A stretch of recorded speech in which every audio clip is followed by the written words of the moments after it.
पहलगाम हमले के बाद भारतीय सेना लगातार आतंकियों और उनके ठिकानों को निशाना बना रही है।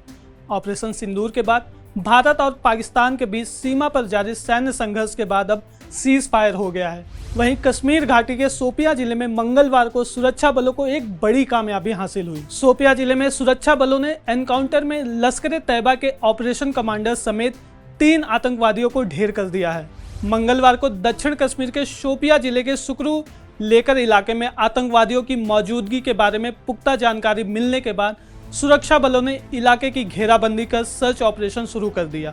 लेकिन सर्च ऑपरेशन के दौरान आतंकवादियों ने ताबड़तोड़ गोलियां चलानी शुरू कर दी, जिसका सुरक्षा बलों ने जोरदार जवाब दिया। फिर कुछ ही देर के एनकाउंटर में 3 आतंकवादियों को ढेर कर दिया गया। मारे गए तीनों आतंकवादियों की पहचान भी कर ली गई है। एनकाउंटर में लश्कर-ए-तैयबा का ऑपरेशनल चीफ कमांडर शाहिद कुट्टे भी मारा गया है। शोपियां में लश्कर-ए-तैयबा के टॉप कमांडर शाहिद कुट्टे और उसके 2 साथियों के मारे जाने के बाद सुरक्षा बलों ने आतंकी संगठन के लिए ये एक बड़ा झटका बताया है। शोपियां जिले के हीरापौर के इलाके का रहने वाला शाहिद कुट्टे साल 2023 में लश्कर से जुड़ा था। शाहिद पिछले 8 अप्रैल को डेनिस रिजॉर्ट में गोलाबारी की घटना में शामिल था, जिसमें 2 जर्मन पर्यटक और 1 ड्राइवर घायल हो गए थे। शाहिद कुट्टे लश्कर व उसके प्रॉक्सी ग्रुप टीआरएफ का चीफ ऑपरेशनल कमांडर था। मारे गए अन्य 2 आतंकियों में एक अदनान शफी है जो वाधामा का रहने वाला था, जबकि तीसरा आतंकी हारिस नजीर जो पुलवामा का रहने वाला था। बता दें कि 22 अप्रैल को पहलगाम में हुए आतंकी हमले की जिम्मेदारी टीआरएफ ने ली थी। इसके जवाब में भारत ने 7 मई को ऑपरेशन सिंदूर को अंजाम दिया। पाकिस्तान और पीओके में आतंकी ठिकानों पर हवाई हमले किए। इसके बाद 3 दिन तक दोनों देशों के बीच हमले और जवाबी कार्रवाई चलती रही। आखिरकार 10 मई को भारत और पाकिस्तान ने सीज फायर पर सहमति जताई।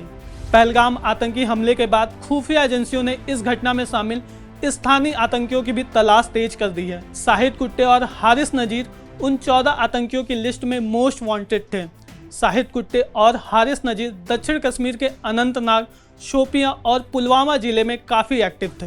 वहीं पहलगाम हमले के बाद सेना ने चटीपोरा में शहीद कुट्टे का घर गिराया था। शहीद कुट्टे लश्कर के लिए कश्मीर में ऑपरेशनों का अहम चेहरा था और शोपियां जैसे संवेदनशील इलाके में उसकी मौजूदगी काफ़ी मायने रखती थी। शाहिद कुट्टे का मारा जाना सुरक्षा बलों के लिए एक बड़ी कामयाबी है और इससे लश्कर और टीआरएफ की गतिविधियों पर बड़ा झटका लगेगा। वह सीमा पार लश्कर के बड़े आतंकियों के संपर्क में था और उसके जरिए लश्कर कश्मीर में आतंक की योजना, घुसपैठ के रास्तों और फंडिंग नेटवर्क पर नजर रखी जाती थी। शहीद कुट्टे कई गंभीर आतंकी घटनाओं में शामिल था। 8 अप्रैल 2024 को वह डेनिस रिजॉर्ट में हुई गोलाबारी में शामिल था, जिसमें 2 जर्मन पर्यटक और 1 ड्राइवर घायल हो गए थे। इसके अलावा 18 मई 2024 को शोपियां के हीरपौरा में एक भाजपा सरपंच की हत्या और 3 फरवरी 2025 को कुलगाम के बेही बाग में टीए जवानों की हत्या में उसका नाम सामने आया था।